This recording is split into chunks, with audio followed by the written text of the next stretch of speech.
اعوذ باللہ من الشیطان الرجیم بسم اللہ الرحمن الرحیم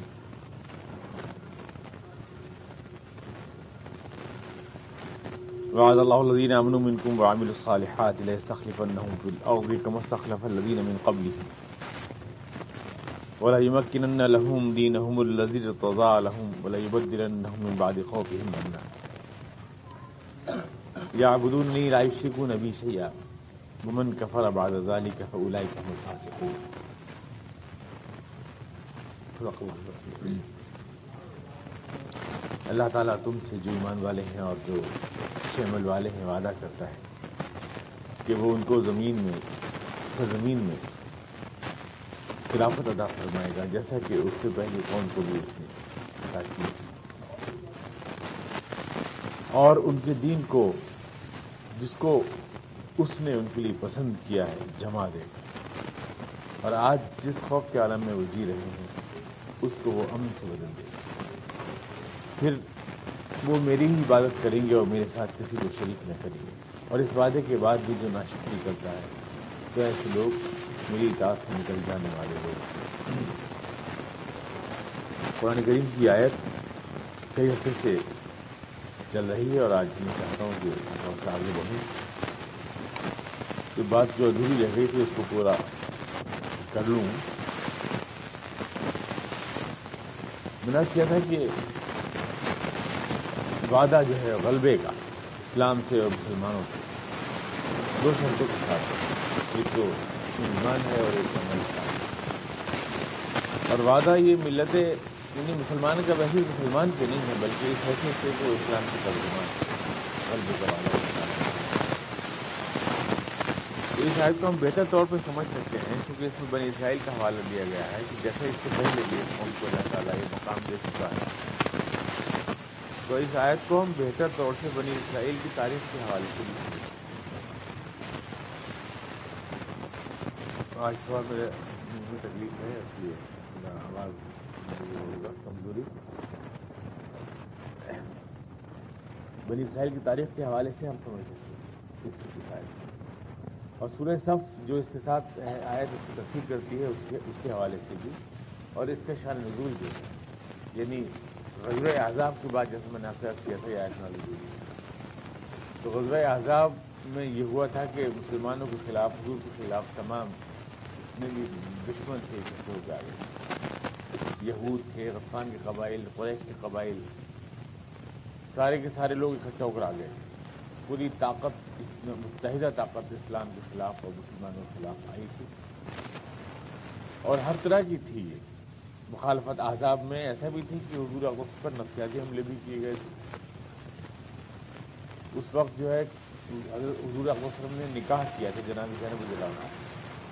تو اس سلسلے میں آپ کو یعنی پروپیگنڈے کا موضوع بنایا گیا تھا. مسلمانوں میں اندر انتشار بھی پھیلایا گیا تھا. بنو قریظہ کے قبائل جو منافقین تھے وہ منافق مسلمان جو تھے ان کے ساتھ مل کر اندر سے مدینے کے اندر سے بھی مسلمانوں کو یعنی ڈسٹرب کرنے کی کوشش کی گئی کہ باہر سے تو سارے مشرک اکٹھا ہو کے آئی گئے تھے، اور طاقت کا تناسب بھی بہت کم تھا. مسلمان بہت کم تھے، 3 یا 30 کا تناسب تھا، یعنی ایک 10 گنے تقریباً دشمن تھے. تو ان حالات میں بڑی اقتصادی پریشانیاں تھیں مسلمانوں کی، اور ناکہ بندی بھی تھی مسلمانوں کی اس ٹائم اقتصادی. اور ان حالات میں یہ غزوہ احزاب ہوا، اور غزوہ احزاب ہونے کے بعد جب اس میں شکست فاش ہوئی دشمنوں کو، تو حضور اقدس نے ارشاد فرمایا تھا کہ اب آج کے بعد سے اسلام اور ملت اسلام فاتح بن کے جائے گی، مغلوب ہو کے نہیں آئے گی. یعنی آج ہم بڑھیں گے، آج ہم پہ کوئی نہیں آئے گا، یہ آپ ارشاد فرمایا. تو پھر یہ آیت نازل ہوئی کہ اللہ تعالیٰ وعدہ فرماتا ہے. تو غزوہ احزاب کے پس منظر میں نازل ہوئی ہے. احزاب حزب کی جمع ہے. حزب کہتے ہیں لشکر کو. احزاب یعنی بہت سے لشکر سارے اکٹھے ہو کے آ گئے تھے مسلمانوں کے مقابلے. اتفاق سے آج بھی ہم ایک غزوہ احزاب ہی میں ہیں. اس وقت جو مسلمان اور ملت ہے وہ ایک غزوہ احزاب کا ہی سامنا کر رہی ہے. اس لیے اس آیت کے لیے ایک شان نزول ہمیں دستیاب ہے اس وقت سمجھنے کے لیے. تمام دشمن جو ہیں اس وقت ہمارے خلاف صف آ رہے ہیں ساری دنیا میں. اللہ نے ہم سے وعدہ کیا ہے، اور وہ بھی اپنے کام پہ ہیں, ہم بھی اپنے کام پر لگے ہوئے ہیں. اللہ نے ہمیں ایک ڈیوٹی پر اپائنٹ کیا ہے, ہمیں ایک منصب پر نافذ کیے گئے جیسے بنی اسرائیل کو اللہ تعالیٰ نے کیا. بنی اسرائیل کی تاریخ جو قرآن کریم نے بتائی ہے وہ یہ کہ 2 بار یہ اٹھے اور 2 بار گرے. قرآن شریف کی پسویں بارے میں اللہ تعالیٰ نے بنی اسرائیل سے کہا ہے اور آخر میں ان کا انجام جو ہے اس کو بتایا, چونکہ حضور اقدس نے ارشاد فرمایا ہے نا کہ اس امت کو سارے وہ حالات پیش آئیں گے جو بنی اسرائیل کو پیش آئیں گے. یہ ترمذی شریف کی حدیث ہے, جناب انس سے روایت ہے کہ آپ نے فرمایا کہ حزب نعل بن نعل, یعنی جیسے جوتی کا تلا بالکل ایک سا ہوتا ہے دونوں جوتی کے تلے, ایسے بنی اسرائیل اور یہ امت مسلمہ بالکل ایک ہے. سارے معاملات جو اس کو پیش آئے ہیں وہ اس کو بھی پیش آئیں گے, اور جو بھی اللہ تعالیٰ کی طرف سے آزمائشیں بنی اسرائیل کے سامنے آئی ہیں وہ مسلمانوں کے سامنے بھی آئیں گی. اور جس طرح سے بنی اسرائیل کو اللہ نے کامیابیاں دی ہیں اس طرح سے دی. تو بنی اسرائیل کی روشنی میں, تاریخ کی روشنی میں امت مسلمہ کو ہم سمجھ سکتے ہیں ان کے ساتھ کیا کیا پیش آیا ہے, ہمارے ساتھ کیا کیا پیش آنے والا ہے. تو یہ قرآن کریم کی آیت ہے. دیکھیے اللہ تعالیٰ نے بنی اسرائیل سے یہ فرمایا تھا کہ ہم تم کو 2 مرتبہ جو ہے تم شرارت کرو گے, لتفسدن فی الارض مرتین ولتعلن علوا کبیرا. 2 مرتبہ سر اٹھاؤ گے, 2 مرتبہ تم جو ہے بگڑ جاؤ گے, تمہارے حالات فساد والے ہو جائیں گے. فَإِذَا جَاءَ وَعْدُ أُولَاهُمَا بَعَثْنَا عَلَيْكُمْ عِبَادًا لَنَا أُولِي بَأْسٍ شَدِيدٍ فَجَاسُوا خِلَالَ الدِّيَارِ. پھر پہلی مرتبہ ہم تمہیں ایک جھٹکا دیں گے, اور ایسے لوگ آئیں گے کچھ جو تمہیں بالکل دیس نکالا دے دیں گے, تمہیں برباد کر دیں گے. فَجَاسُوا وَكَانَ وَعْدًا مَفْعُولًا, اور یہ ہو کر رہے گا. اللہ تعالیٰ نے ارشاد فرمایا یہ ہو کر رہے گا. بنی اسرائیل سے کہا, پہلے تو اللہ تعالیٰ نے فرمایا کہ انی فضلتکم علی العالمین, میں نے تم کو تمام جہان میں سب سے اونچی قوم بنایا ہے, فضیلت بخشی ہے تمہیں. جو امت مسلمہ سے حضور اقدس کی امت سے کہا گیا وہ بنی اسرائیل سے بھی کہا گیا. کنتم خیر امۃ اخرجت للناس, یہ ہم سے کہا گیا کہ تم دنیا کی بہترین امت ہو جو ایک منصب پر ڈپورٹ کی گئی ہے, ایک منصب پر معمور کی گئی ہے, تمام دنیا میں کلمہ حق بلند کرنے کے لیے اور اللہ کا کلمہ بلند کرنے کے لیے ہم نے تمہیں معمور کیا ہے, ڈیوٹی پر لگایا ہے. اسی ڈیوٹی پر لگایا تھا بنی اسرائیل کو بھی اللہ تعالیٰ نے, اور چونکہ وہ اس کے اہل ثابت نہیں ہوئے لہذا ان کو برطرف کر کے, اور ان کے جو قبلہ تھا بیت المقدس اس کو بھی برطرف کر کے خانہ کعبہ کو نیا قبلہ مقرر کیا گیا, اور اس امت مسلمہ کو ایک نئی امت بنایا گیا تاکہ اس ذمہ داری کو, اس جھنڈے کو یہ اٹھائے. تو یہ قرآن کریم کا 15واں پارہ ہے. اس میں اللہ تعالیٰ نے ارشاد فرمایا کہ وَقَضَيْنَا إِلَىٰ بَنِي إِسْرَائِيلَ فِي الْكِتَابِ, ہم نے بنی اسرائیل کے لیے یہ بات لکھ دی تھی کتاب میں کہ لَتُفْسِدُنَّ فِي الْأَرْضِ مَرَّتَيْنِ, 2 مرتبہ ایسا ہوگا کہ تم بہت فساد میں پڑ جاؤ گے, بڑا سر اٹھاؤ گے. فَإِذَا جَاءَ وَعْدُ أُولَاهُمَا بَعَثْنَا عَلَيْكُمْ عِبَادًا لَنَا أُولِي بَأْسٍ شَدِيدٍ فَجَاسُوا خِلَالَ الدِّيَارِ. اور اس کے بعد ہم تمہارے مقابلے پر ایسے بندے اٹھائیں گے جو بڑی طاقت والے ہوں گے, اور وہ تم کو تمہارے ملک میں ہر طرف پھیل جائیں گے, اور یہ ہو کر رہے گا. وَكَانَ وَعْدًا مَفْعُولًا ثُمَّ رَدَدْنَا لَكُمُ الْكَرَّةَ عَلَيْهِمْ وَأَمْدَدْنَاكُمْ بِأَمْوَالٍ وَبَنِينَ وَجَعَلْنَاكُمْ أَكْثَرَ نَفِيرًا. پھر تمہارا عروج کا دور آئے گا, بہت تمہاری تعداد بڑھ جائے گی, بہت تمہارا مال بڑھ جائے گا, اور بڑی طاقت والے ہو جاؤ گے. ان احسنتم احسنتم لانفسکم وان اسأتم فلہا, اچھے ہو تو اپنے لیے, برے ہوگے تو اپنے لیے. فإذا جاء وعد الآخرة ليسوء وجوهكم, پھر دوبارہ تم برباد ہو جاؤ, تمہارے چہرے بگڑ جائیں گے, اور تمہاری مسجد بھی چھن جائے گی. وَلْيَدْخُلُوا الْمَسْجِدَ كَمَا دَخَلُوهُ أَوَّلَ مَرَّةٍ وَلْيُتَبِّرُوا مَا عَلَوْا تَتْبِيرًا. 2 مرتبہ بربادی اور 2 مرتبہ عروج تمہاری تقدیر ہے. جل نے ارشاد فرمایا عسیٰ ربکم یرحمکم, اس کے بعد ایک مرسی اپیل اللہ تعالیٰ تم کو دے گا. یعنی حضور اقدس صلی اللہ علیہ وسلم کی تشریف آوری جو ہے وہ ایک مرسی اپیل ہے بنی اسرائیل کے لیے. وَإِنْ عُدْتُمْ عُدْنَا, لیکن اگر تم پھر وہی غفلت کا راستہ اپناؤ گے تو ہماری طرف سے بھی عذاب کا راستہ, پنشمنٹ کا راستہ اپنایا جائے گا. یہ یہود جن کو آج کہتے ہیں بنی اسرائیل سے اللہ تعالیٰ نے فرمایا. تو یہ 2 وعدے اللہ کے پورے ہوئے.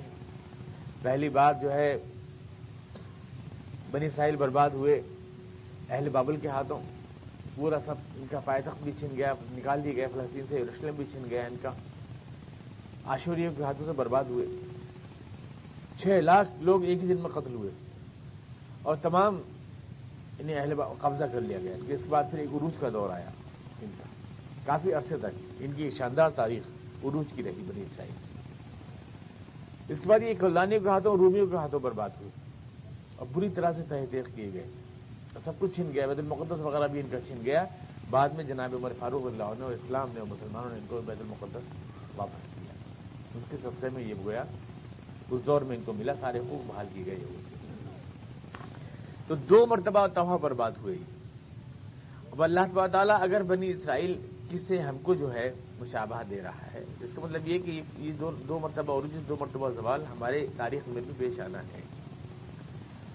بنی اسرائیل کا 2 مرتبہ عروج 2 مرتبہ زوال تو پورا ہو گیا حضور علیہ وسلم کے تشریف آوری تک. اب اس کے بعد جو تیسرا اسٹیج ہے تم ادنا, یعنی بربادی کا, مکمل بربادی کا اسٹیج, کہ اگر تم اب بھی باز نہ آئے تو ہم تم کو بالکل تباہ برباد کر دیں گے. اس اسٹیج میں چل رہے ہیں یہ وہی تم ادنا جالنا جامن, یعنی اگر اس برسی اپیل سے فائدہ نہیں اٹھایا حضور علیہ وسلم کی تو پھر تم برباد کر دی جاؤ. ہمارے ساتھ یہ 2 اسٹیج ہمارے ساتھ بھی ہوتے. مسلمانوں کا دور عروج تو وہ تھا جب حضور اقدس صلی اللہ علیہ وسلم اور اس کے بعد صحابہ کرام جو ہے ایک آندھی طوفان کی رفتار سے تمام دنیا میں پھیلتے چلے گئے. کوئی بھی ان کا طوفان, کوئی پہاڑ, کوئی دریا ان کا راستہ نہیں روک سکتا. حجۃ الوداع سے جب روانہ ہوئے گھوڑوں کے پیٹھ پر بیٹھ کر, تو دنیا میں کسی کی طاقت نہیں تھی جو ان کے گھوڑوں کا روک سکے. 30-40 سال میں تمام دنیا پہ آندھی طوفان کی طرح چھا گئے, جغرافیہ بدل دیا, تاریخ بدل لوٹ دی دنیا. لیکن اس کے بعد پھر جو ہے مسلمانوں کا دور زوال آیا, برباد ہوئے, خلافت عباسیہ ختم ہوئی اور بغداد کا سقوط ہوا. اس کے بعد پھر دوسرا تاتاریوں کا فتنہ اٹھا 1258 میں. اسی بغداد میں اتفاق سے بغداد ہی مرکز رہا مسلمانوں کو دونوں بار زوال کا. فتنہ تاتار جو اٹھا بغداد سے, اس کے بعد سن 1258 میں طے ہو گئے. اب اس کے بعد مسلمانوں کا جو دور عروج آیا خلافت عثمانیہ تک, یعنی ابھی سن 1924 تک بھی مسلمان جو ہے تمام دنیا میں عالمی اسلامی خلافت برپا کی گئی. مسلمان دور عروج میں تھے. تو اس طرح سے ہم اس کے بعد پھر زوال میں گئے. 2 مرتبہ ہمارا عروج اور 2 مرتبہ ہمارا زوال ہو چکا ہے, یعنی ہم اسی اسٹیج پر آ گئے ہیں جہاں بنی اسرائیل آ گئے. اب اس صدی کیا ہوتے ہوتے اب اس وقت جو ہے ہم تمام دشمنوں کی زد میں ہیں. یہ ہم اپنے زوال کے دور سے گزرتے ہیں. تمام دشمنوں کا, یعنی بنی اسرائیل سے ہم ٹیلی کرتے ہوئے جائیں تو آج ہم وہاں ہیں جہاں بنی اسرائیل جو ہے کلدانیوں کے ہاتھوں پٹنے کے بعد تھے. آج ہم وہاں اس اسٹیج میں ہیں. وجعلنا جہنم للکافرین حصیرا ولنذیقنہم من العذاب الادنی دون العذاب الاکبر لعلہم یرجعون. ابھی ہم عذاب اکبر نہیں دے رہے ہیں, ابھی تو عذاب ادنا دے رہے ہیں. یعنی ہم ابھی سدھرنے کا موقع دے رہے ہیں, لیکن وہ تہدید کرنے والا, استیصال اور برباد کر دینے والا, ختم کر دینے والا عذاب ابھی تک ہم نے نہیں دیا ہے. نہ یہود کو دیا ہے, نہ مسلمانوں کو دیا ہے. یہ جو ہے یہ ٹیمیں جو دونوں کام کر رہی ہیں, وہ ٹیم چل رہی ہے. یہ مسلمان جو ہے جیسا میں نے کہا ایک منصب پر ڈپوٹ کیے ہوئے ہیں. ہم ایک اللہ کے کلمہ سربلند کرنے کے لیے بنی اسرائیل سے چھین کر ہم کو یہ ذمہ داری دی گئی ہے کہ ہم اللہ کے اور اللہ کے دین کے خادم بنے اور تمام دنیا میں اس کو سربلند کریں. اور اس کے لیے اللہ تعالیٰ نے ہمیں سب کچھ دیا ہے, جیسے بنی اسرائیل کو سب کچھ دیا. من و سلوہ دیا ان کو, صحرائے سنائی میں تمام دولتیں ان کے لیے دے دی تاکہ وہ یوں نہ کہہ سکیں کہ تیرے دین کو پھیلانے کے لیے وسائل ہمارے پاس نہیں تھے کلمہ سربلند کرنے کے لیے. ویسے اللہ نے ہمیں سونا دیا ہے, ہمیں تیل دیا ہے, ہمیں پیٹرول دیا ہے, ہمیں تمام دنیا کے آبی وسائل دیے ہیں, گرم پانی دیا ہے, ہاٹ واٹر دیا ہے, دنیا کا بہترین آباد علاقہ دیا ہے.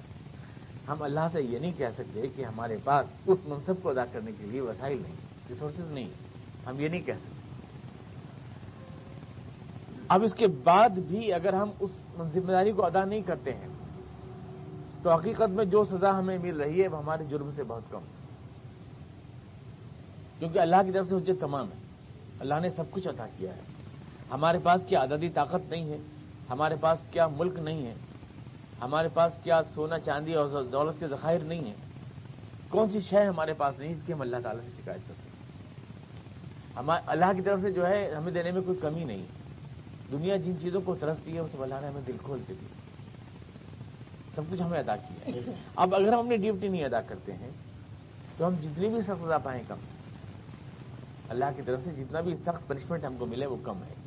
کیونکہ مانی ایک آدمی ایک ڈیوٹی پر ہے, کوئی آدمی کانسٹیبل ہے پولیس کا یا سپاہی ہے, فوجی ہے کسی ملک کا, اور دشمن کی طرف سے لڑنے لگے اگر تو اس کو سخت سے سخت سزا دی جائے گی.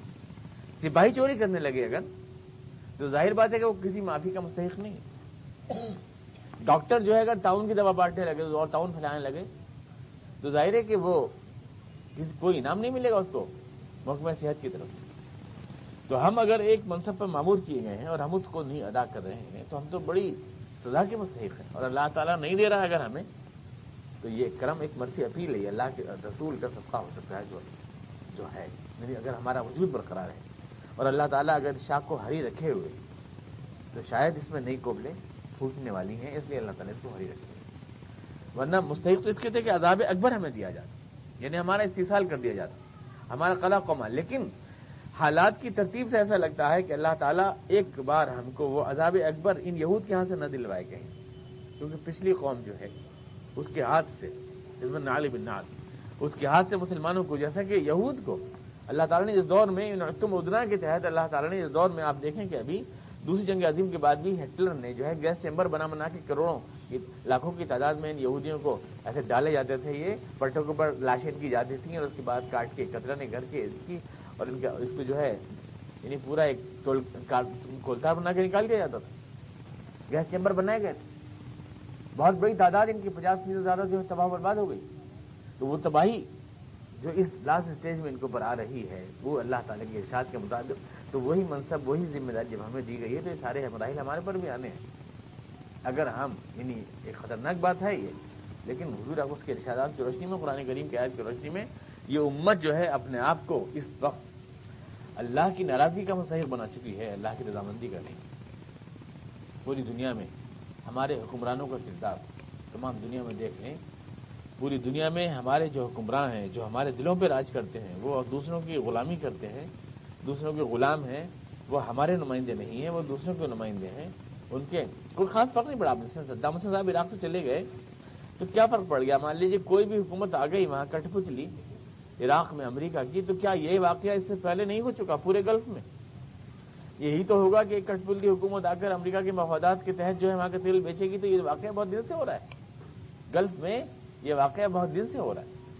تمام ہمارے حکمران پوری اس میں جتنے بھی ہیں پورے علاقے میں پھیلے ہوئے, کس نے اسلام و ملت اسلام کا ایمانداری کے ساتھ جھنڈا اٹھایا ہے اور کون اس فرض منصبی کو ادا کرنے کے لیے کھڑا ہوا ہے؟ تو پھر کیا اللہ سے دعائیں مانگنے کا یا اللہ کو اس کے وعدے یاد دلانے کا استحقاق اس قوم کو بچتا ہے؟ کسی بھی طرح سے نہیں بچتا. ہم جو ہے اس وقت جو ہے اپنے دشمنوں کی طرف سے, جیسے میں نے کہا, غزوہ احزاب میں ہیں, اور اس میں اگر ہم اپنی اہلیت کا ثبوت دے دیتے ہیں تو اللہ کا یہ وعدہ ہمارے لیے بحال ہو جاتا ہے, اور اگر ہم اس اہلیت کا ثبوت نہیں دیتے ہیں تو پھر اللہ کا وہ وعدہ ہے کہ جو تم ذمہ داری نہیں ادا کرو گے تو نذیقنہم من عذاب الدنیا دون عذاب, پھر وہ وعدہ ہے. دونوں وعدے رکھے نا سامنے, ناکامی کی صورت میں عذاب کا وعدہ ہے اور اس امتحان میں کامیابی کی صورت میں اللہ کا یہ وعدہ ہے. تو اس غزوہ احزاب سے ہم پار نکلتے ہیں تو کس پوزیشن میں نکلتے ہیں, اس کے بعد ہم اس کا امپلیمنٹ کر سکتے ہیں کہ یہ وعدہ آخر کس روپ میں ہمارے لیے پورا ہوگا. فی الحال تو جیسے میں نے آپ کو پچھلے درس میں بھی اشارے دیے تھے کہ ہم سیاسی اعتبار سے بھی اس وقت ساری دنیا میں ٹارگٹ ہیں, جذباتی اعتبار سے بھی اور ثقافتی اعتبار سے. جذباتی اعتبار سے میں نے آپ سے عرض کیا تھا کہ ہمارے جو 3 جذباتی سرچشمے ہیں, اللہ یعنی قرآن کریم اور محمد مصطفیٰ صلی اللہ علیہ وسلم اور خانہ کعبہ, یہ تینوں جو ہیں دشمنوں کی طرف میں اس وقت ہیں, یعنی سازشیں چل رہی ہیں. حضور علیہ وسلم کی شخصیت کو ٹارگٹ بنا کر مسلمانوں کے دل کو احترام نکالنے کے لیے اور حضور علیہ وسلم کے ارشادات اور آپ کی سیرت کو مسلمانوں کے لیے لاہے عمل نہ بننے دینے کے لیے پوری سازشیں. خانہ کعبہ خود دشمنوں کے ہاتھوں میں ہے اس وقت ہمارے. قرآن کریم کا حال یہ ہے کہ قرآن کریم کو مسلمانوں کی زندگی سے دور کر دیا گیا ہے. وہی جو قرآن کے حاملین ہیں وہ خود دور کر رہے ہیں. قرآن کی زبان تک کو اجنبی بنا دیا گیا ہے. آج عرب ممالک میں جو زبان بولی جاتی ہے وہ قرآن کی زبان نہیں ہے, وہ فرینچ اور کاٹا ملغوبہ. کوئی قرآن کو جاننے والا تو اس زبان کو سمجھ بھی نہیں سکتا. ایک سازش ہے بہت بڑی. آج عربی دارجہ جو بولی جاتی ہے عرب میں, دیکھیے عربی فصحا ہے جس میں قرآن کریم ہے, لیکن جو عربی دارجہ بولی جاتی ہے آج عربی کی زبان نام سے جو زبان بولی جا رہی ہے وہ قرآن کی زبان نہیں ہے. اور اس کا مقصد صرف یہ ہے کہ اس عالم اسلامی کو اس عربی زبان سے محروم کر کے قرآن کریم سے کاٹ دیا جائے. وہ زبان بولی جا رہی ہے ہر جگہ, تمام سرکاری محکموں میں, بازاروں میں, دفاتر میں. جس کو آپ عربی سمجھتے ہیں وہ عربی نہیں ہے, وہ انگریزی اور فرینچ اور مختلف کئی زبانوں کا ملغوبہ ہے, مجموعہ ہے جس کو عربی کے نام سے آپ جانتے ہیں. وہ عربی نہیں ہے. قرآن کریم کی عربی کو تو اجنبی بنایا جا رہا ہے, جیسے اور کتابیں اور زبانوں کی کتابیں ڈیڈ ہو گئیں، مر گئیں، جیسے لیٹن یعنی جیسے سریانی زبان نہیں رہی، آرامی زبان نہیں رہی، توریت کی انجیل کی زبانیں نہیں رہیں، وہ چاہتے ہیں قرآن کی زبان بھی اسی طرح سے ختم ہو جائے، تاکہ جیسے یہ کتابیں داستان پاری نہ ہو گئی ایسے قرآن کریم بھی پرانی داستان ہو جائے۔ یہ سب کچھ سازشیں ہیں۔ اور میں نے کہا تھا کہ اس کے ساتھ پھر اسلام کے خلاف لڑانا اور مسلمان کو اسلام سے لڑانا، یہ بھی ایک سازش ہے پوری دنیا میں، جسے ہمیں سمجھنا چاہیے۔ حضرت عمر نے فرمایا ہے کہ وہ آدمی حق کو نہیں سمجھ سکتا جو باطل کو نہیں سمجھتا، یعنی جسے جھوٹ کی پہچان نہیں ہے اسے سچ کی پہچان کبھی نہیں ہو سکتی۔ تو اگر آپ کو اپنے دشمنوں کی پہچان نہیں ہے اور ان کی سازشوں کی پہچان نہیں ہے تو آپ اسلام کی غلبے کا راز بھی نہیں پہچان سکتے۔ ہمیں جاننا چاہیے کہ ہمارے دشمن کس طرح سے ہمارے درمیان میں کام کر رہے ہیں۔ حال یہ ہے کہ اسلام کا مقابلہ اسلام سے کر رہے ہیں۔ اسلام کو کوئی نہیں ہرا سکتا، کفر کبھی نہیں ہرا سکتا اسلام کو۔ اسلام کو ایک جعلی اسلام ہرا سکتا ہے، ایک نقلی اسلام۔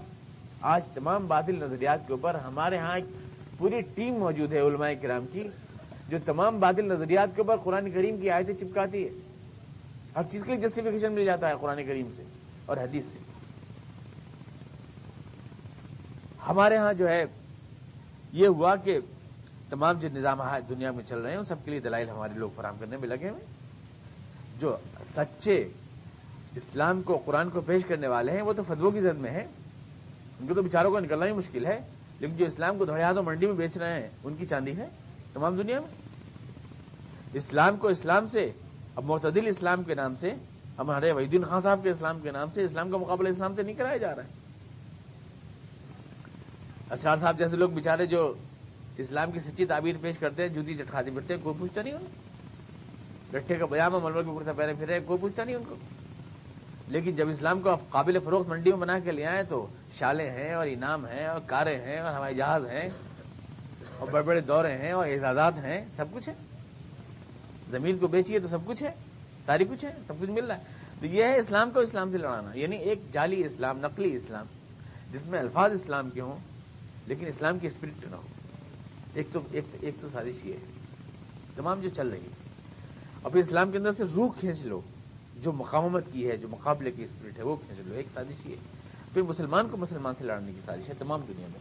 اب دیکھیے ٹرکی میں فوج اسلام لائے، عوام اسلام کو پسند کیا، عوام لائے 97% لوگ اسلام کے لیے۔ وہ جو امریکہ جو جمہوریت کا علم بردار بنتا ہے اس نے یہ نظارہ دیکھا کہ 97% لوگ اسلام چاہتے ہیں لیکن وہاں کی فوج سے کچلوا دیا۔ یہ ہے مسلمان کو مسلمان سے لڑانا۔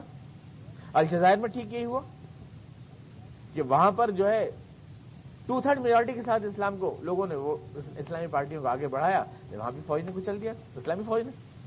یہ پاکستان میں ہوا۔ پاکستان میں اسلام کے نام کے اوپر جو ایک فضا بن کر آئی تو فوج کھڑا کر کے فوج کو چلوا دیا۔ یہ ہماری فوج کو ہمارے عوام کے خلاف استعمال کرتے ہیں، یہ مسلمان کو مسلمان کے خلاف استعمال کرتے ہیں اور اسلام کو اسلام کے خلاف استعمال کرتے ہیں۔ ہر اسلام کے مقابلے میں ایک نیا اسلام پیش کر، ایک جعلی اسلام پیش کر دیتے ہیں ہر چیز کو کاٹنے کے لیے۔ یہ ایک ظاہر ہے کہ اس کی ڈور اوپر سے ہلائی جاتی ہے، ٹھیک نہیں۔ اور پھر ثقافتی سطح پر جیسے میں نے کہا نوجوان کے اندر سے اسپرٹ نکال دیجیے، اور اسپرٹ سب سے بڑا جو پرانا آئٹم ہے شیطان کا وہ وہی ہے عورت اور برہنگی اور فحاشی، پرانا آئٹم ہے۔ جنت سے آدم کو نکلوایا اسی طرح سے اور حوا کے کپڑے اتروا دیے۔ یہ برہنگی اور عورت کو استعمال کرنا یہ پرانا آئٹم چنانچہ اسی کو استعمال کر رہا ہے شیطان تمام دنیا میں آج ہمارے نوجوان کو برباد کرنے کے لیے۔ جیسے میں نے کہا ایک کاسمیٹک کلچر ہے، ملبوسات کا کلچر ہے، کیسے کیسے کپڑے سلوائے جا رہے ہیں، کیسے کیسے فیشن ہو رہے ہیں، کیسے کیسے کاسمیٹکس استعمال کی جا رہی ہیں، میک اپ ہو رہے ہیں، حلال و حرام کی تمیز سے بے نیاز ہماری خواتین جو ہیں، حلال و حرام کی تمیز سے بے نیاز۔ اب اسی یعنی مارکیٹ میں جو لپسٹک اویلیبل ہے اس میں باقاعدہ خنزیر کی چربی استعمال کی جاتی ہے، ہماری خواتین اس کو ہونٹوں پہ لگا کر فخر محسوس کرتی ہیں، سرخرو ہو جاتی ہیں۔ اب اس میں جو ہے حلال و حرام سے آپ کے اس کے بعد کم سے کم رونمائی کا شوق تو پیدا ہو جاتا ہے۔ جس نے 2 گھنٹے میک اپ میں لگائے اس کو دکھایا کیوں نہیں وہ دوسرے کو۔ اور اس کے بعد پھر یہ بھی ہو جاتا ہے کہ نماز پڑھنے کا بھی کوئی خاص خیال نہیں رہتا، یعنی ہر چیز کی کوئی باؤنڈیشن وہ ہو جاتی ہے نا، یعنی ایک کے بعد دوسرا کانٹے جڑا ہوا ہوتا ہے ہر چیز سے۔ پھر یہ کہ سیاسی سطح پر جو ہے ہم کو انوالو کرنا، ہماری خواتین کو انوالو کرنا، اس کے لیے ہمارے علماء کرام اتنے عقل مند ہیں کہ خود مطالبہ فرما رہے ہیں کہ 30% ہماری بھی خواتین ہونی چاہیے، تاکہ ہمارے گھر، ہمارا کلچر جو اسلامی معاشرے سے دور ہو جائے۔ یہ سب ثقافتی حملہ ہے جو ہمارے پر ہو رہا ہے۔ ہم اپنے سوئی سے اپنا کفن خود سی رہے، دوسرے کو نہیں سینا پڑ رہا ہے۔ انہیں ہمارے ہاتھ میں سوئی ڈورا تھما دیا ہے، اپنا کفن خود سیو، تو ہم اپنا کفن خود سی رہے ہیں۔ ہم خود وہ مطالبے کر رہے ہیں جس سے ہماری ثقافت مجروح ہو جائے۔ ہم سیاست کے اندر بھی ہمارے ساتھ یہ ہوا ہے کہ ہماری جو عقل کل سیاست کے جو ہمارے ریش باریش اور بے ریش جتنے بھی رہنما ہیں، وہ جو ہمیں سیاسی رہنمائی دیتے ہیں، وہ آپ جانتے ہیں آزادی سے پہلے ہماری رہنمائی تو یہ تھی کہ ہم پہلے کچھ دن انگریزی کی غلامی کرتے رہے، پھر اس کے بعد انگڑائی لی، انگریزی کی غلامی سے تو برہمن کی غلامی میں کچھ لوگوں نے دھکیل دیا ہمیں۔ اب نئے دور میں پیدا ہوئے کچھ لوگ تو برہمن سے نکال کر ہریجن کی غلامی میں ڈالنے کی کوشش میں ہیں۔ مقام قید بدل جائے، ہمیں تو غلامی رہنا ہے۔ ہمارے دانشوروں کی سیاست یہ ہے کہ یہ نہیں تو وہ ہر روز بدلیے اپنا آقا اور آپ تو غلام کرنا ہے۔ یہ بھیک کی سیاست، یعنی بھیک مانگنے، کہاں سے بھیک اچھی ملے گی ہمیں، کہاں سے ہمیں بھیک اچھی ملے گی؟ اور جہاں دیکھا کچھ دن کانگریس کی غلامی کی، اب کانگریس نے جب دل کھول کے بھیک نہیں دی تو آپ کسی اور در پہ بھیک مانگیں گے، یہ دکھانے کے لیے آنکھیں ٹیڑھی کی۔ مطلب اتنا ہی تھا ہمیں تو بھیک مانگنی۔ ہمارے پاس کوئی مشن نہیں ہے، ہمارے پاس کوئی مقصد نہیں ہے، ہم کسی پیغام کے داعی نہیں ہیں، ہم دنیا کو کوئی پیغام نہیں دے سکتے۔ ہم نے تو یعنی وہ بےغیرتی کا رویہ اپنایا کہ جو نگیٹو پالیٹکس بھی انڈیا میں کی ہم نے، وہ یہ کی دوسرے کو دکھانے کے لیے کہ اچھا ہمیں یہ نہیں ملے گا، ہمیں وہ نہیں ملے گا، بھیک کا ٹکڑا نہیں ملے گا تو ہم دوسرے در پہ چلے جائیں گے، بہت بھیک دینے والے ہیں۔ جیسے کوئی طوائف ہوتی ہے، سرکاری انعام نہیں دیں گے تو کوئی اور شوقین آ جائے گا میرے دروازے پر۔ یہ انداز ہماری پارٹی کچھ نہیں کہ اصلاح، اللہ نے ہمیں کچھ ذمہ داری دے کے بھیجا ہے دنیا کو، ہم بھی کوئی مینیفیسٹو دے سکتے ہیں، ہم بھی کوئی دنیا کو پیغام دینے والے لوگ ہیں، ہماری اپنی کوئی پہچان ہے، کوئی وجود ہے۔ اپنے آپ کو وہاں تک پہنچا دیا ہے کہ اب آئندہ تو آپ دیکھیں گے کہ جھوٹے وعدوں کی وہ قسط بھی آپ کو ملنے والی نہیں ہے، جس کے صدقے میں تھوڑے بہت آپ بک جایا کرتے تھے، اگلی بار تو آپ کو جھوٹے وعدوں کی وہ قسط بھی نہیں ملنے والی، یعنی اپنے آپ کی وہ اوقات ہم نے کر دی۔ یہ قوم کہاں سے کہاں پہنچی، کس اعتبار سے؟ ثقافتی اعتبار سے، سیاسی اعتبار سے، سماجی اعتبار سے، اور سب کو جو ہے تو اللہ کے قانون آپ یاد رکھیں، اللہ تعالیٰ افراد کے گناہ کو معاف کرتا ہے، قوم کے گناہ کو کبھی معاف نہیں کرتا۔ یہ دنیا دارالجزا تو نہیں ہے، دارالعمل ہے۔ افراد کے لیے دارالعمل ہے، قوموں کے لیے دارالجزا ہے۔ یہ قوموں کے لیے قومیں بھگتتی ہیں یہاں اپنی غلطی کی سزا۔ اقبال نے کہا تھا کہ فطرت افراد سے اغماس تو کر لیتی ہے، کبھی کرتی نہیں ملت کے گناہوں کو معاف۔ اللہ تعالیٰ جو ہے قوم کے گناہوں کو معاف نہیں کر سکتا، لیکن ہم بحیثیت مجموعی گناہ گار ہیں، ہم بحیثیت مجموعی پوری دنیا میں گناہ گار ہیں۔ ہمارے ہاں جو اسلام کے دعوے دار بن کے اٹھے ان کو غیر مسلموں نے نہیں ختم کیا، خود مسلمانوں نے ختم کیا۔ مصر میں کتنی طاقتور اسلامی تحریک تھی، انڈونیشیا میں کتنے، جہاں بھی کیا مسلمانوں نے کیا، مسلمانوں نے تحریک کیا۔ یہ ہمارے جمال عبد الناصر صاحب تھے، یہ ہمارے انور السادات صاحب تھے، برباد کرنے والے، ظلم و ستم کے طوفان توڑنے والے۔ اللہ تعالیٰ کے قہر و غضب کو دعوت ہم نے خود دی ہے، اور ہم نے ان لوگوں کو ہیرو بنایا ہے جو اللہ تعالیٰ کو چڑھا رہے تھے۔ حقیقت میں ہمارے عوام نے ان کے لیے دعائیں کروائی ہیں، ان کے لیے جھنڈے اٹھائے ہیں، اور صحیح اسلام کی بات کہنے والوں پر لعنتیں بھیجی ہیں، تھوکا ہے اور ان کو سڑکوں پہ نکلنا مشکل کر دیا ہے۔ یہ حقیقت ہے۔ تو ایسی شکل میں یہ وعدہ پورا کیوں نہیں ہو رہا ہے، وہ وعدہ پورا کیوں نہیں ہو رہا؟ کبھی اپنے گریبان میں جھانک کے دیکھا ہے کہ ہم کیا ہیں، ہماری قوم نے پوری دنیا میں کیا ہے؟ ہم اس دور زوال میں ہیں بالکل جس میں بنی اسرائیل اسٹیج میں پہنچ گئے، عذاب اکبر۔ ہم اس وقت اس وعدے کے نہیں، اس والے وعدے کے مستحق بن چکے ہیں، لیکن اللہ تعالیٰ اگر اس وعدے کو نہیں نازل کر رہا ہے ہمارے اوپر تو یہ صرف حضور اقدس کی وما کان لیعذبہم وانت فیہم، اللہ نے فرمایا وما کان لہ لیعذبہم وانت فیہم، اے رسول چونکہ آپ ان میں ہیں اس لیے ہم ان پہ عذاب نازل نہیں کریں گے، کیونکہ آپ صاحبان ہیں ان کا، یعنی ہم آپ کی شان رحمت کے صدقے میں اگر ہیں بچے ہوئے، یا پھر یوں کہ بہرحال یہ ذمہ داری کو ادا تو ہمیں ہی کرنا ہے، ہمیں ہی ادا کرنا ہے۔ تو یہ حالات ہیں جن حالات میں ہم اس وقت جی رہے ہیں تمام دنیا میں، کہ غزوہ احزاب میں جیسے میں نے آپ سے عرض کیا کہ ہمیں ہیں، ہر اعتبار سے آپ تجزیہ کریں۔ کب ہوگا یہ وعدہ؟ یہ تو نہیں کہا جا سکتا، قرآن کریم میں کہا گیا کہ قریب ام بعید ما توعدون، میں نہیں کہہ سکتا قریب، جس کے وعدے تم سے کیے جا رہے ہیں وہ قریب ہے وعدے یا دور ہے، میں تم سے کہہ نہیں سکتا. یہ تو اللہ کی حکمت اور اللہ کے بنائے ہوئے ضابطے کے تحت یہ وعدے پورے ہوں گے، جب بھی ہوں گے، جیسے بھی ہوں گے. لیکن یہ ہے کہ یہ ہوگا ضرور، اس کے امکانات تو ہیں. امکانات اس لیے بھی ہیں کہ تمام حالات کے باوجود ایک بات آپ دیکھیں گے، 2-3 باتیں آپ دیکھیں گے. آج کے نوجوان کی آنکھ میں ایک خواب ہے اسلام کی سربلندی، تمام دنیا میں، ہر جگہ، ہر ملک میں اسلام اور مسلم ملت کی سربلندی کا ایک خواب ہے، جن کے سینے دھڑک رہے. یہ کیوں ہے؟ کس لیے ہے؟ یہ بیج کس نے بویا ان کے سینوں میں؟ کہیں بھی دنیا میں ایک طاقتور اسلامی تحریک موجود ہے. اس چراغ کو جلانے کے لیے دشمنوں نے کوششیں بہت کی، لیکن بجھا نہیں ہے چراغ. ہاں، انڈونیشیا میں ہے، مصر میں ہے، بر صغیر میں ہر جگہ ہے، ترکی میں ہر جگہ ایک طاقتور اسلامی تحریک اس سے پہلے کبھی تاریخ کے کسی دور میں نہیں تھی. اسلام کا شعور موجود ہے تمام دنیا کے اندر، اور ملت میں ہم آہنگی کا اور محبت کا ایک جذبہ بھی موجود ہے، مرا نہیں. بہت کوشش کی ہمارے شیطان کے ایجنٹوں نے کاٹنے کی، برادری کے نام پر، قوم کے نام پر، مسلک کے نام پر، سیاست کی بنیادوں پر بہت کاٹنے کی کوشش کی. لیکن حضور صلی اللہ علیہ وسلم کچھ ایسا جوڑ گئے تھے اس ملت کو کہ ہزاروں شیطان مل کر بھی ہرا نہیں سکتے ہمارے حضور کو. آج بھی یہ ہے کہ کہیں بھی کوئی دکھ ہوتا ہے کسی مسلمان کے اوپر تو پوری قوم ایک ساتھ روتی ہے. کاٹنے کی بہت کوشش کی مگر سب ایک ساتھ روتے ہیں. ایک جسم ہونے کا احساس ہے اس ملت کو آج بھی. یہ ایک مثبت، مطلب ایک پازیٹو اشارہ ہے اس بات کا کہ یہ ملت مری نہیں ہے بلکہ زندہ ہے. پھر اس میں اسلامی تحریک موجود ہے ہر جگہ. اور پھر ایک بات اور دیکھیں گے آپ، تمام دنیا اسلامی تعلیمات سے متاثر بھی ہو رہی ہے. آپ کو عجیب سی لگے گی یہ بات، میں کہوں گا کہ راسمالیت یا اشتراکیت یا سرمایہ داری یا جمہوریت یا جتنے بھی نظریات دنیا میں چل رہے ہیں، حقیقت میں یہ اسلام سے مروبیت ہے. یہ سوامی دیانند نے ایک بار کہا تھا لندن میں کہ ہمیں اسلام کو اگر ہرانا ہے تو اسلام کے ہی کچھ ہتھیار لینا پڑیں گے. یعنی جیسے کہ مورتی پوجا کی پر لعنت بھیجنی پڑے گی، توحید کا نظریہ لینا پڑے گا، تمام انسان برابر ہیں یہ نظریہ لینا پڑے گا. یعنی اگر اسلام کو مقابلہ کرنا ہے تو اسلام سے کچھ تعلیمات لینی پڑیں گی. چنانچہ آریہ سماج بنا جس نے اسلام کی تعلیمات لی.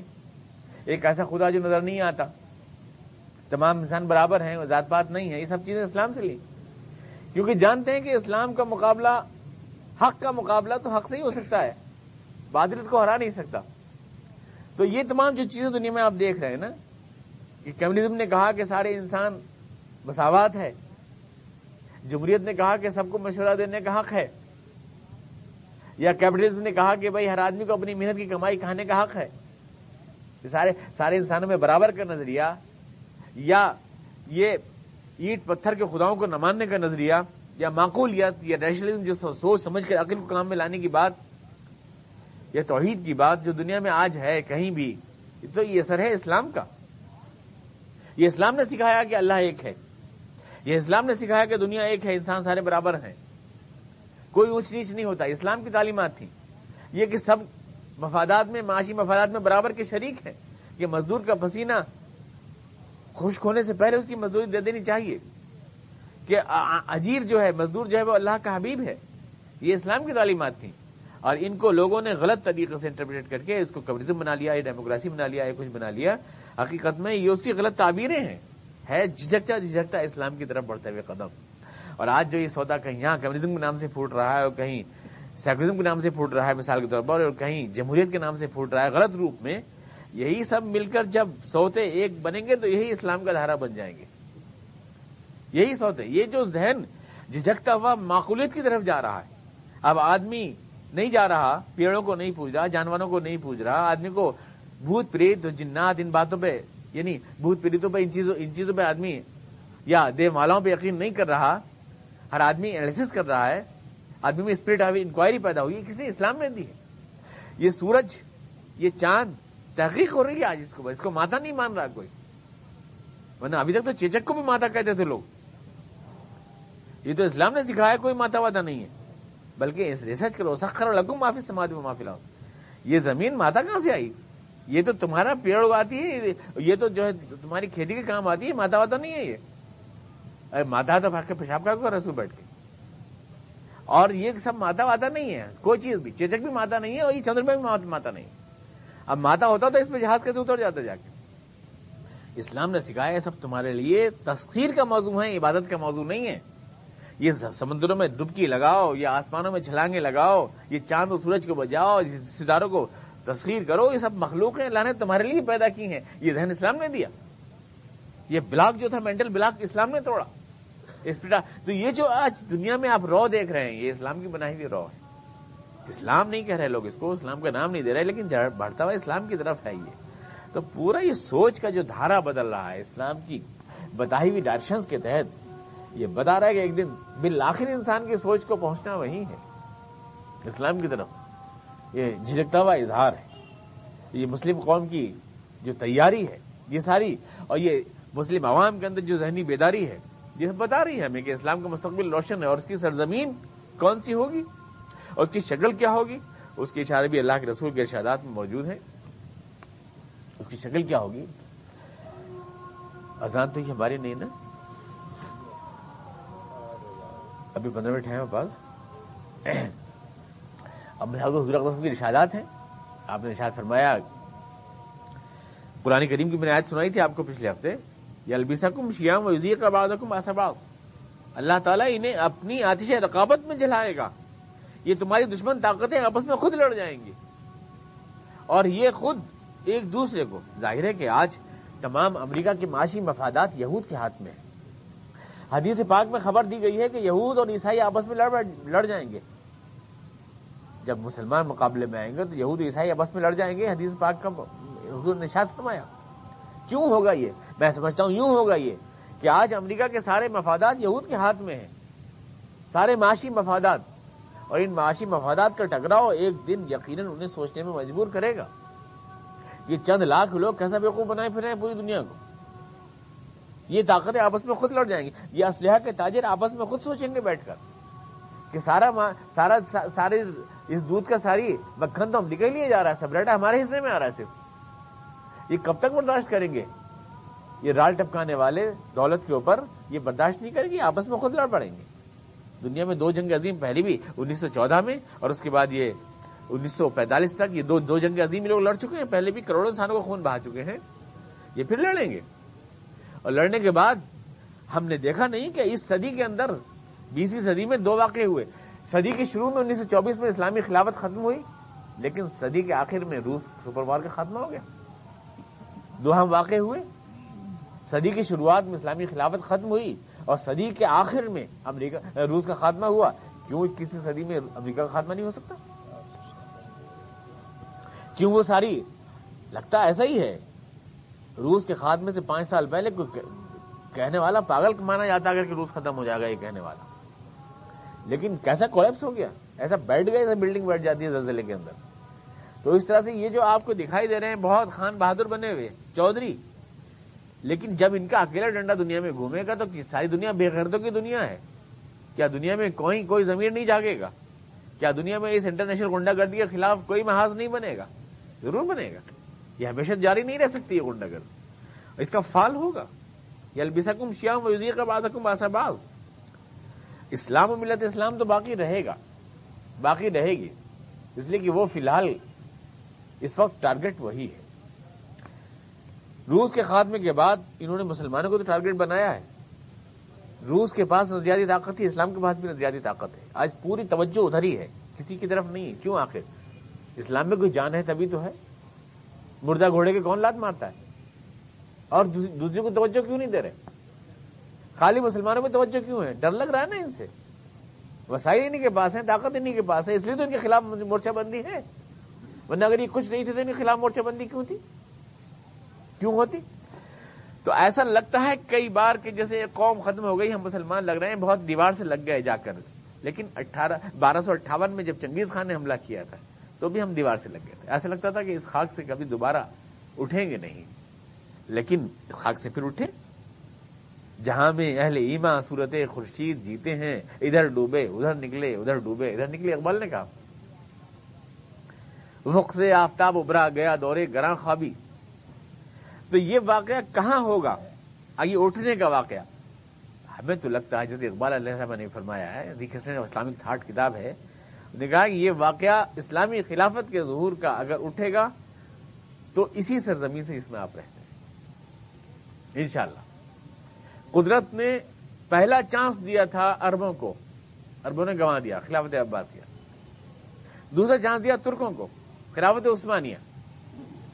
وہ اب اس کے بعد تیسرا چانس اللہ تعالیٰ جو ہے، کیا عجب ہے کہ بر صغیر کو دینا چاہتا ہے۔ عطا مومن کو پھر دربار حق سے ہونے والا ہے، شکوہ ترکمانی ذہن ہندی نطق عربی، اقبال نے کہا شکوہ ترک۔ اور پھر حضور کے ارشادات ہیں نا، حضور نے ارشاد فرمایا تھا، ہندوستان کی طرف منہ کر کے آپ نے فرمایا تھا مجھے ادھر سے ٹھنڈی ہوا آتی، آپ نے فرمایا مجھے ادھر سے ٹھنڈی ہوا آتی، آپ نے ارشاد فرمایا، آپ نے فرمایا تھا میں اس امت کے ان لوگوں کو بشارت دیتا ہوں جنت کی جو ہندوستان میں اسلام کا ایجنڈا سب بلند کریں گے۔